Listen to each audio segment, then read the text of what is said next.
ప్రియుడి మోజులో వాడి తన సొంత కొడుకు కేవలం 2.5 సంవత్సరాలు కలిగినటువంటి ఒక అబ్బాయిని విచక్షణ రహితంగా కొట్టి చంపేసిందంట ఒక తల్లి.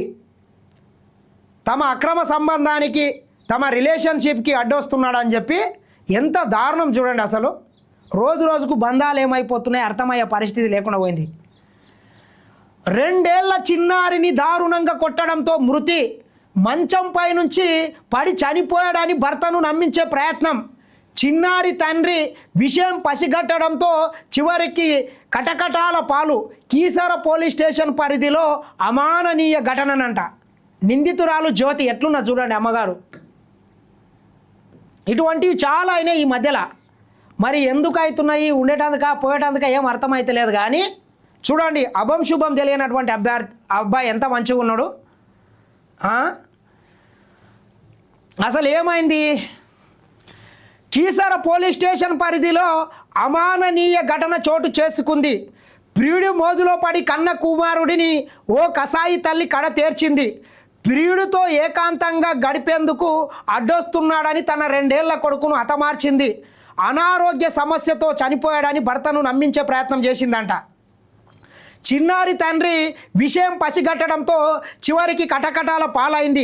సిద్దిపేట జిల్లా జయదేవ్పూర్ మండలం తిగుళ్ళ గ్రామానికి చెందిన స్వామి జ్యోతి దంపతులు కీసర మండలంలోని చిర్యాల ఈడెన్ గార్డెన్ సమీపంలో నివసిస్తున్నారు. వీరికి 2 పిల్లలు. జ్యోతి అత్తగారి ఊరైన తిగుళ్ళకే చెందిన నవీన్ అనే యువకుడితో వివాహేతర సంబంధం ఏర్పడింది. మే 29న మధ్యాహ్నం భర్త స్వామి ఇంట్లో లేని సమయంలో ప్రియుడు నవీన్ జ్యోతి ఇంటికి వచ్చాడు. సాధారణంగా ప్రతిరోజు పిల్లలను ఎదుటింట్లోకి ఆడుకోవడానికి పంపించే జ్యోతి ఆ రోజు మాత్రం 2 ఏళ్ల బాబు ఇంట్లోనే పడుకోవడంతో రూమ్లోనే ఉంచేసి ప్రియుడితో ఏకాంతంగా ఉన్న సమయంలో బాబు అకస్మాత్తుగా లేచి గట్టిగా ఏడవడం ప్రారంభించాడు. ఎంత బుజ్జగించినా బాబు నిద్రపోకపోవడంతో జ్యోతి ఆవేశంతో పసికందుపై విచక్షణ రహితంగా దాడి చేసింది. ఆ దెబ్బలకు తాళలేక చిన్నారి అక్కడికక్కడే ప్రాణాలు విడిచాడు. ప్రియుడితో కలిసి ఏకాంతంగా ఉన్నటువంటి సందర్భంలో నిద్రపోయినటువంటి ఆ 2.5 సంవత్సరాల అభంశుభం తెలియనటువంటి చిన్న అబ్బాయి నిద్ర లేవడంతో మళ్ళొకసారి బుజ్జగించి పండుకోబెట్టే ప్రయత్నం చేసినా కానీ పండుకోకపోవడంతో విచక్షణ రహితంగా కొట్టి చంపేసిందంట. ఎంత దారుణం చూడండి. అది అట్లా చేసి భర్తకు ఫోన్ చేసి అబ్బాయి మంచం మీదకి వెళ్ళి కింద పడి చచ్చిపోయాడు అని చెప్పి డ్రామాలు చేసి నమ్మించే ప్రయత్నం చేసిందంట.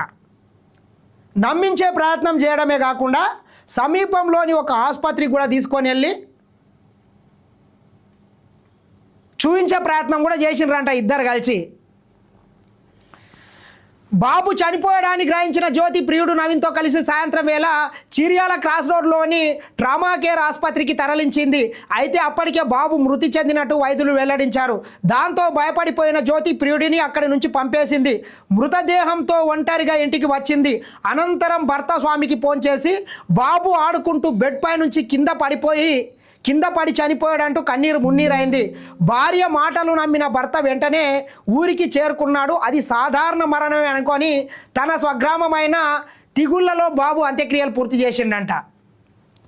అంత్యక్రియలు పూర్తి చేసిన తర్వాత 10 రోజులు అయిన తర్వాత ఈ భార్య గారి మీద కొంత నమ్మకం వచ్చి ఆమె ముఖంలో ఏమాత్రం పశ్చాత్తాపం కనబడకపోవడంతో డౌట్ వచ్చి పోలీసులకు మళ్ళీ సమాచారం ఇచ్చిండంట. సమాచారం ఇస్తే ఏమైందంటే బాబు చనిపోయిన 10 రోజులు గడుస్తున్న భార్య జ్యోతి ప్రవర్తనలో ఎలాంటి బాధ లేకపోగా యథావిధిగా ఉండటం భర్త స్వామికి అనుమానం కలిగించింది. భార్య తీరుపై రహస్యంగా ఆరా తీశారు. కాలనీలోని సీసీ ఫుటేజ్లను పరిశీలించాడు. తాను ఒక్కదాన్నే బాబును హాస్పిటల్కి తీసుకెళ్లానని భర్త అబద్ధం చెప్పగా సీసీ కెమెరాల్లో ఆమె వెంట మరో వ్యక్తి నవీన్ ఉన్నట్టు భర్త స్వామి గమనించాడు. వెంటనే స్వామి కీసర పోలీసులను ఆశ్రయించి ఫిర్యాదు చేశాడు. రంగంలోకి దిగిన పోలీసులు జ్యోతిని తమదైన శైలిలో విచారించగా అసలు నిజం ఒప్పుకుంది. వెంటనే తానే కొట్టి చంపినట్టు అంగీకరించడంతో పోలీసులు సైతం షాక్కు గురయ్యారు.